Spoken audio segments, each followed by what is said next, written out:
everyone, welcome back to my channel. So today we're going to be talking about the Portugal D7 visa, where I am in my application process, what's happening, what it's looking like. There's been some updates. So if you watched my last video, I talked all about the D7 visa. It is a visa for U.S. citizens to be able to move over to Portugal. It's known as their passive income visa, their digital nomad visa, if you will. Basically, you have to be able to show that you have money coming in every month and that you have money in savings to support yourself. So in that video, I went through all the steps that I had to do to apply for the visa, everything I had to turn in, all the documentation I needed. And if you watch, you know that the hiccup I ran into was that literally like within days of me sending all of my stuff to DC, I had to go to the DC embassy because that is like regionally where my stuff would go. There was a change in requirements. And so I was missing my NIF, which is like your national identification number for Portugal. And then I was missing a Portuguese bank account that had the equivalent of 12 months of the monthly minimum salary, or the monthly salary, which I think at the time was 635 euros. So I would have had somewhere about 10,000 American dollars in a bank in Portugal that I opened up that bank account with my NIF already. So I like just missed it. And the chatter, I'll repeat this, the chatter on the streets was that it was only the San Francisco consulate embassy. I use those words interchangeably because I don't know the difference. To be totally honest. Where you needed to have the NIF and the bank account and thus the NIF already, and DC and New York were fine. You didn't need that yet. But I went through DC and I got rejected. I got, what did they call me? Or what did they call my application? Unfavorable. I was unfavorable. So when I recorded my last video, it had just happened that weekend, and I wrote back to the person who made me aware of my decision, and they told me, well, they didn't get back to me for like a week, and they said, okay, you can write a declaration to let SEF, which is the side in Portugal you have to deal with, and they make the determination. Well, I have some questions about this because my friend who got his visa, we were doing this at the exact same time, but he had his walked in because he was doing it with another friend of his. They got approved that day in DC. So all of my stuff is going to SEF in Portugal. I think that's what's happening. So I'm like, what's going on? Anyway, so the person that was, I guess, assigned to my case, they wrote to me and they said, you can write a declaration saying, talking about the difficulty of opening a bank account, and then send us another bank statement to show that you have sufficient funds. So I was like, okay, cool. I you know what? I don't want to give up on this visa yet. I really want to move to Portugal. I love it so much. So I'll just do, this step isn't hard. Writing a declaration and getting a bank statement, sure. Have I already sent them 10 bank statements? Sure. But you know what? I made it to win it at this point. So I sent it over, and I don't think I heard back for about a month because I filmed that video before Christmas, and now we're almost at February. Crazy. And so I just got an update this weekend, which is they determined that I do not have sufficient funds. So I wrote back very politely to the person that's on my case, not on my case, but helping my case. And I was like, I'm confused because from the math that I did, and this is what is I know to be correct, that you have to have at the time 635 euro per month for 12 months in your bank account to prove that you have the funds that you need, which again for me is 10,000 US dollars, just to keep it straight. And I looked it up recently, and it has gone up to 655 euro. So it has gone up by 20 euros. So I was rounding up to 10,000. It was probably like 8,500. But I was rounding up, just to be safe and to make it easier to talk about. So now it probably would be closer to 10,000. And so I wrote to her, and to not tell all of my business, but I was like, I have X amount times more than this. So I not only do I have the 10,000, but I have more than that, let's say. And so she responded to me. So when she responded to me, they're still determining you don't have sufficient funds. She said, well, you have to be able to prove. The response they sent, I hope this isn't confusing. The response they sent back to me was that I had not shown proof of sufficient funds.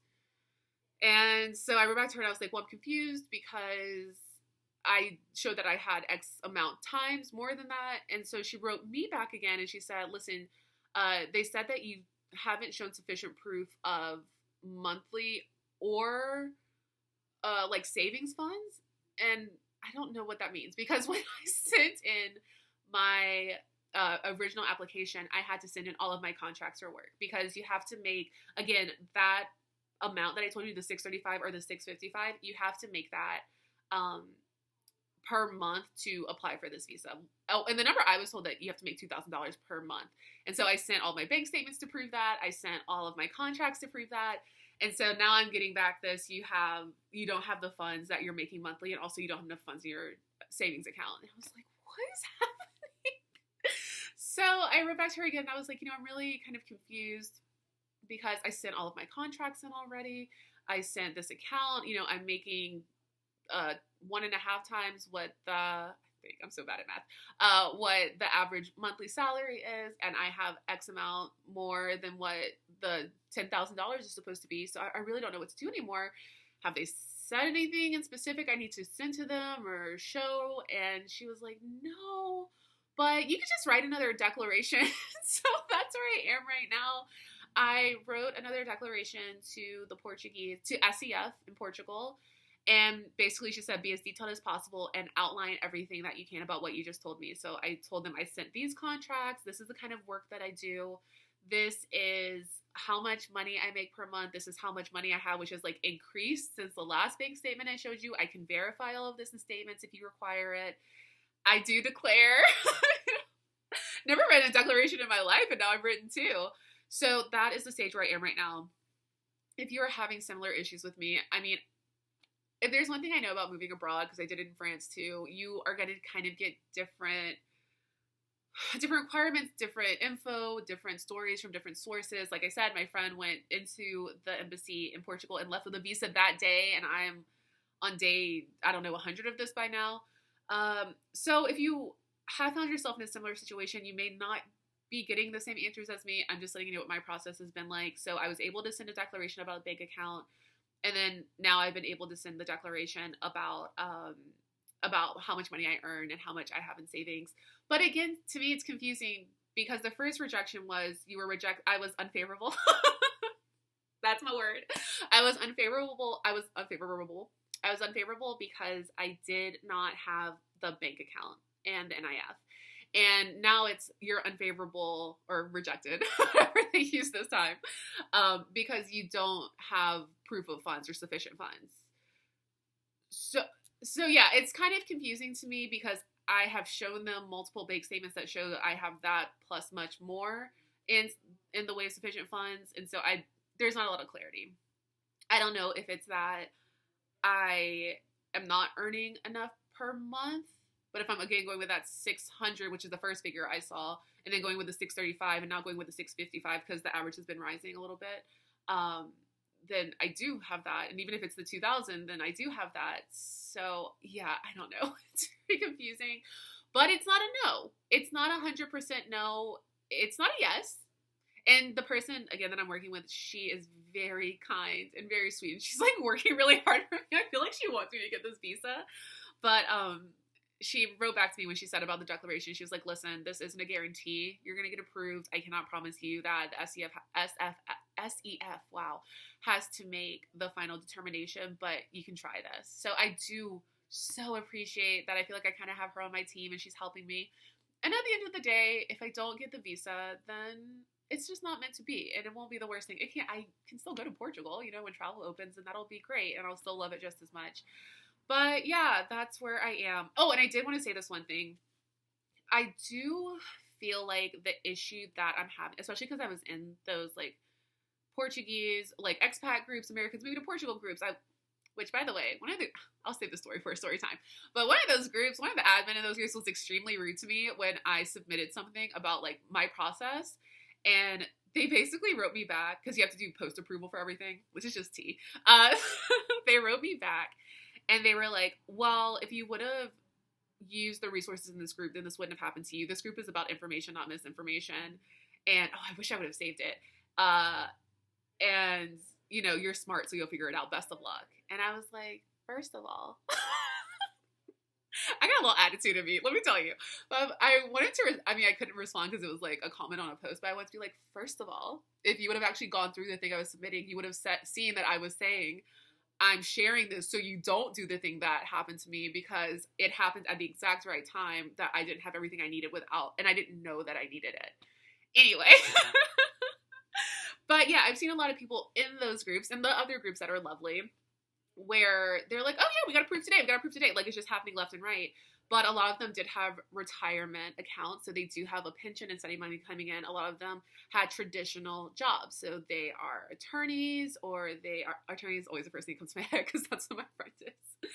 But they just have more traditional jobs. I don't have to sit here and list them all out. They work in tech in some capacity. They have something where they are able to travel, but they are like contracted to one company and can work independently, location independently. So they can work abroad in places like Portugal. The issue I really think I'm personally having is because I am a digital nomad in the very like traditional sense, or is it the non-traditional sense? Being that I am totally self-employed, and so I don't have a company that can give me one company, US based, that can give me a contract that says, Mickey has our permission to work for this company. This is her salary per year. And to still work location independent, or to work from home, I've used so many quotation fingers in this video. Am I okay? But yeah, I don't have one company that can vouch for me because I employ myself. So I have a lot of contracts, a lot of streams of income, a lot of different work. And I think that may be working against me, which was something I think I mentioned in the last video too, that I didn't even really know what to write down profession, because I would put influencer or content creator, but I know that's not like a concrete thing, so I always put photographer for things like that. So I do think that is why I'm running into this issue, which is interesting because this is supposed to be Portugal's digital nomad visa. So it should have all those worked out. But I have noticed in a lot of these visas, because I've researched pretty much all of them, is even though they call them the digital nomad visa, they may not be the most accommodating to the digital nomad lifestyle in terms of earning. So yeah, technically it is like a retirement passive income visa, and I'm just trying to see if it'll work for me. But I do think that's the problem, is that I do content creation for some brands. I edit for some brands. I do campaigns with companies. I have a Patreon for my podcast. So I make money, and I make enough money. I make okay money, but I don't make it in a traditional way where they can look at it and say, okay, this is her contract and this is how much she makes. I don't know if they're kind of, because the thing though, my contact that's kind of taking care of this stuff for me, the thing that they impressed upon me is that it's not even so much that you have the money, but that you have like steady recurring money. And I think that might be the problem I'm hitting, is they don't look at the work that I'm doing as something steady. So they're thinking maybe this is a 1 month thing, this is a one-off, this is a 3-month contract, 6-month contract. So I tried in my declaration back to them to let them know that this is steady work. One of the magazines that I edit for, I've been working with since 2014, and it's 2021 now, so these are long-term contracts. And it's steady work. This is what I do as part of my full-time work, my full-time job for myself, and being self-employed.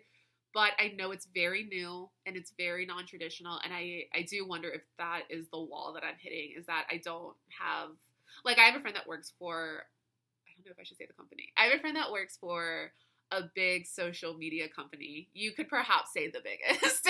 She's been looking into this location independent. Is that the right thing I keep saying? I think so. But she's basically looking into getting a visa and moving to Portugal or moving somewhere else instead. And because she works for this one massive industry, industry's not the word, enterprise, I don't know. This one massive company, the granddaddy of social media, if you know what I'm talking about, because she works for them, that I feel, and this is just my assumptions I'm making, that will have more weight that she's working for this one company that has her same proven salary and is extremely well known, we all use it, than I do with like having all of these kind of independent contracts that in totality make up more than what I need, but still I think doesn't seem as stable. So that's where I am right now. I am going to update you guys whenever I get another update, and maybe I'll have a visa the next time I talk to you, or maybe I'll have a definite answer. There's nothing else you can do. Just accept it, and I will come up with something else from there. So I hope this video has been very, very helpful. Thank you so much for watching. If you have any questions, I'm happy to answer them below, and I will hopefully see you next time. Come back. I have tons of travel content. Well, I have the best travel content I can do at home, but I do have travel content. I have other fun stuff on here. So yes, thank you so much for watching. Like, save, comment, share, all of those wonderful things, and I will see you next time. Goodbye.